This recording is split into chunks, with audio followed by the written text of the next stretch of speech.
You want to support Roland Martin Unfiltered? Be sure to join our Bring the Funk fan club. Every dollar that you give to us supports our daily digital show. There's only one daily digital show out here that keeps it black and keep it real as Roland Martin Unfiltered. Support the Roland Martin Unfiltered daily digital show by going to RolandMartinUnfiltered.com. You can make this possible. All right, folks, let's talk about Haiti, of course, an embattled country that is right off American shores. Haitian leaders came to D.C. today to speak to the House Committee on Foreign Affairs about the crisis in the country. Here's a look at some of the testimony. Are there any leaders of the opposition that you could name, and could you speak to how a transitional government could actually, how do we ensure that that doesn't contribute to the chaos and actually does get Haiti on a pathway to peace? I think the first way would be to ensure that civil society play a really strong role instead of dealing with the crisis as a crisis between the president and the opposition, because the youth, the people from the accountability movement, we don't believe that all those politicians who want the president to resign are actually fit to replace him or to be in charge of the country. We want to take the process really seriously and have a vetting. We don't want any corrupt official, whether it's from the opposition or from the government party, to be in place, and we think that society, the youth, the petrol challengers has to play a key role if we want to move forward and avoid chaos. We don't want chaos. We don't want opponents to just replace the president. It's not about taking power and just keep minding their own business. It's about changing our country. It's about doing something new. It's about finally taking Haiti away from this mess, if I can say it this way. I'm in a position of trying to determine what should we do? What should I do as a member of the United States Congress, and the policies that we put forward and the money that we want to invest it, where should we do it? Where should we put it? Is it the right thing? Is it the wrong thing? So I got a minute to go. Did I have anyone to answer those questions? Mr. Erickson. Sure. I think that one, very important role for Congress could be to go to Haiti soon and really assess the situation. Regarding the question of the Haitian National Police, I think ultimately civilian security in Haiti is going to depend on national police, right? We don't want the army to come back. But I do think that this requires more in-depth examination by Congress, either members of this committee or others who may be interested to investigate this. Thank you. Oh, and just to add to that, I think it's very important. You were saying what we should invest in. I think we should invest in local governance, strengthening local institutions.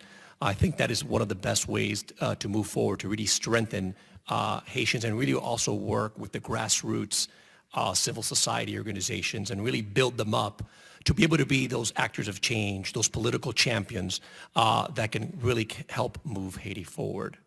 Joining us right now is Pastor Gary Theodate of the Haiti Democracy Project. Pastor, glad to have you here. A lot of folks, let's just be honest, in this country have not spent time focused on this issue, Pastor.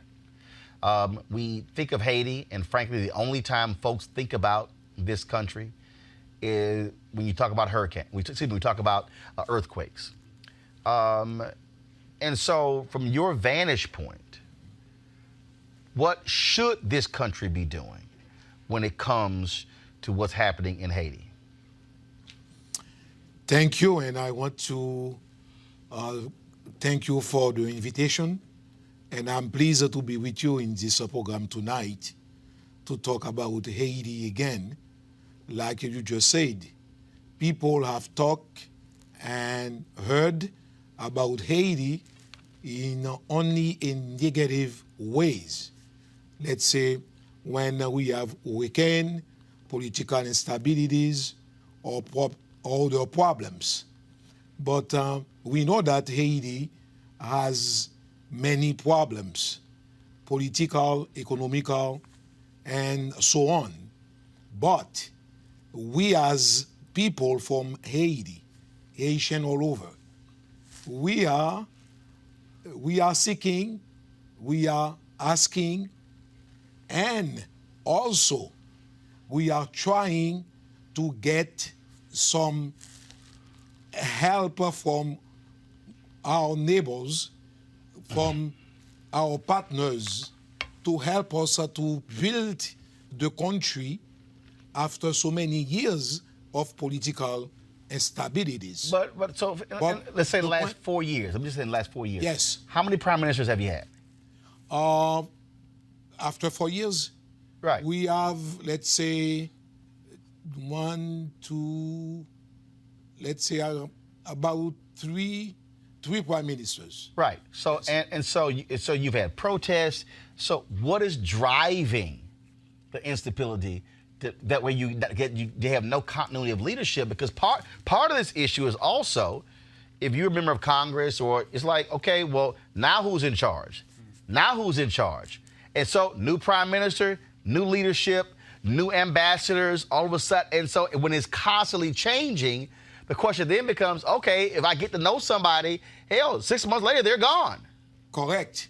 The point is that, all right, we have trying to build up a democracy system there, but people are not really ready for the democratic system. Because of what? We have a culture of not really accepting that we are losing. Let's say we had an election 2 years ago, 2016. We have an elected president, Mr. Jovenel Moïse, who was elected by the people. Only 2 years in power. People who were candidates and who were not elected, they are trying to oppose to the president, to oppose to his plan, to oppose to his vision. And now we have this type of instabilities there in the country, where people are not only asking for better services or also to have a better living, but they are supported and pushed by the opposition leaders to have violence and to have, actually we have, the country has been blocked by who? By the opposition leaders. And also we have so many armed gangs who are trying to intimidate people to vacate at their businesses, to go on with their lives. And the problem is not only political, we know that. It's also economical, because Haiti has a profound economic problems that needs to be addressed. Let's talk about one of the issues that I've talked to folks there. I've talked to journalists there. It is a particular interest to me because my great-grandfather migrated from Haiti. Yes. Let's deal with the 5 families of Haiti. Mm-hmm. You've got very rich folks there. Yes. You've got individuals who, away from Port-au-Prince, who frankly are doing well. In fact, after the hurricane, when the United States State Department wanted to build temporary housing on some land there, literally these rich families wanted to charge the federal government more than $250,000 per acre for that land. Yes. I remember doing an interview with Cheryl Mills when she was the chief of staff for Secretary of State Hillary Clinton. And when I stated that, she was very surprised that I knew about that. Yeah. They literally were trying to charge Americans $270+ million to build housing on the land.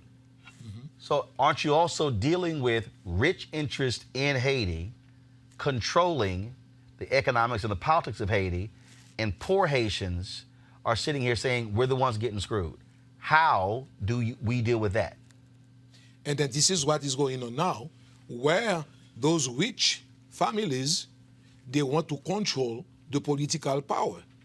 And the actual president is trying to change the system, to say, hey, listen, for those who are controlling the country for so many years, and the poor people cannot get anything from them, from the system. He's trying to be their voices. But what they do, they use the opposition leaders to try to not only to disturb, but to stop and to block the actual government program for the country. And this is what we want the international community to understand what is going there. It's not the people against the president. It's some people from the private sectors that finance the armed gangs to intimidate people, to terrorize the country. Like right now, we understand that we have a group of people that try to defend or to ask for a better life, for a better living, but at the same time, the private sectors is trying to use some of the politicians to block the actual president program. Mustafa, go ahead. I mean, I've been to Haiti a couple of times and Yes. spent time in Port-au-Prince.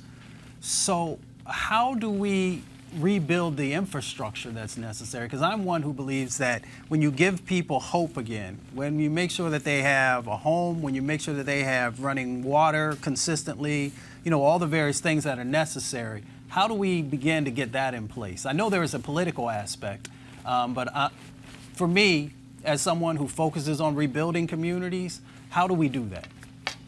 Well, we can do it by several ways, like using people who live there. They know their needs, they know what they want, and they have interest in a better living. They know that. And also, we can do it in partnership with them or but with the government. Because of the infrastructure problems that Haiti is facing now, it's a long journey. And we want to change. We want to make a change. But the point is, with these political instabilities, we cannot do anything. And this is what we are trying to help the international community to understand. The political instabilities affect the country's economic health. We cannot make any progress with the political instabilities. And this group of people who are trying to block what the actual president is trying to do for the best of our country, they don't want anything good, or they don't want to stay out of power. They want to control the country while they are not doing anything for the well-being of the people. Jacqueline Charles is a friend of mine. She was a NABJ Journalist of the Year. She wrote this piece. Go to my iPad, please. She wrote this piece in May 15th, 2019. Says, dozens brutally killed, raped in Haiti massacre. Police say even young children were not spared. That is the La Saline massacre. 50 people who were killed, and Haitian officials were implicated. And so, and the citizens there still demanding justice. Okay. I just came from Haiti. I live in Boston, and I know what I'm trying to say. People have been talking about the La Saline massacre. Officials are involved in that. They cannot prove it. One. And also, we heard it this morning with those two people from Haiti, Mr. Pierre L'Espérance and Mrs. Douillon. They were talking about massacre in La Saline. But the point is, we have armed gangs, and they are fighting to each other. So you have armed gangs, but do you have a Haitian military combating the gangs? And what, the gangs are overrunning the military? But the point is, the police, it's, to me, not only, the reality is that the police doesn't have the capacity to deal with those gangs. So the police can't deal with the gangs? No, they can't, because the gangs have a better arms than the police. Because Haiti has an arm embargo where we cannot have good munition to deal with those issues. And this is why we need to understand what is going on now. While the Amnesty International try to put this problem on the government, but the government doesn't have anything to do with the La Saline massacre. because it's armed gangs fighting to each other. It's not only there, but it's all over the country. So how do you They are deal? doing it. So how do you deal again? At the end of the day, in terms of moving forward, you have to have a sense of unity within a country before you can even go to an external force. So if you've got a ruling party and the opposition not wanting to sit down, if you've got allegations of a president stealing $3 billion, at the end of the day, how are you going to get America to be willing to step in if you continue to have internal dissension? And what do you want? Are you looking for America to come in as a mediator? Are you, so exactly what? Because you're going to have people who are saying, yo, if I'm giving money, why? So the question is, what specifically do you want from America to deal with what's happening in Haiti? All right. As you heard it this morning, the same question was asked to those two people who were invited by the Foreign Affairs Committee at the Congress. The point is, let's say we know that this problem are from us Haitian, and we need Haitian to have a solution to that problem. We know that. But the point is, we reach a point where dialogue cannot be established, or dialogue cannot go through between the political actors. Now, the international community is trying to see what they can do as a mediator to find a way to address these actual problems between the political actors. What we want from the United States is to have a better understanding of what is going on. Like, they want to get the country to a point where violence is, where human rights abuses can go on, and force the international community to ask the actual president, which is the elected president, to get out. That's what they have been doing for a while. Who wants the elected president to get out? That's the opposition leaders. They are using the people from the streets. The armed gangs, they finance them. Gotcha. They arm them. But I'm still asking, and which is not clear to me. Yes. What do you want America to do? You have Congressional Black Caucus members, you've got House, you've got Senate. What do you want America to do? Do you want America to send in a special envoy in order to help mediate these competing interests in Haiti, similar to what we've tried to do in the Middle East? Sure, we welcome that. Not what you welcome. Is that what you're asking for? We want that, exactly.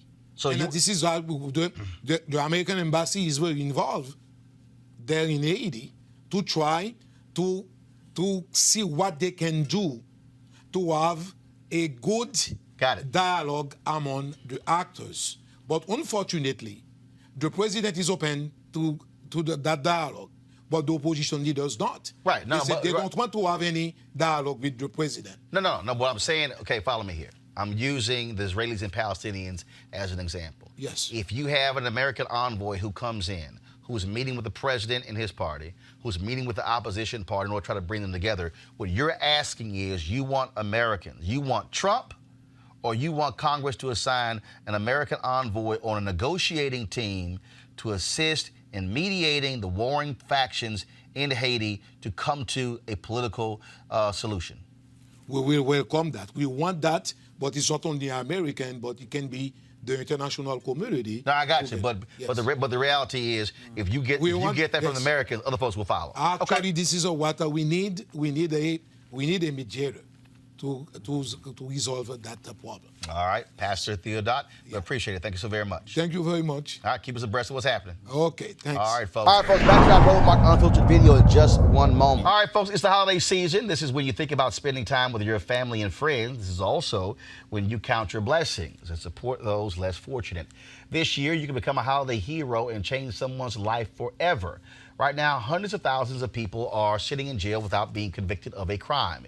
Why? Because they can't pay their bail. If you're arrested for any minor offense, you'll be taken directly to jail. If you don't have bail money, you will sit there until a court date is scheduled. That can be days, weeks, or even months. Simply put, America's bail system is broken for people of color. Freedom should not be free. So the Ebony Foundation is partnering with the Bail Project. They're sponsoring Home by the Holiday campaign. The goal is to get 1,000 people bailed out of jail by the end of the year. A donation from you can change someone's life tomorrow. So what they want you to do is simply go to Home. Well, first of all, you can donate $25, $50 or more to the Ebony Foundation. So go to homebytheholiday.com. It's homebytheholiday.com for you to help somebody get out of jail and be with their loved ones for this Christmas season. Now back to your Roland Martin Unfiltered video.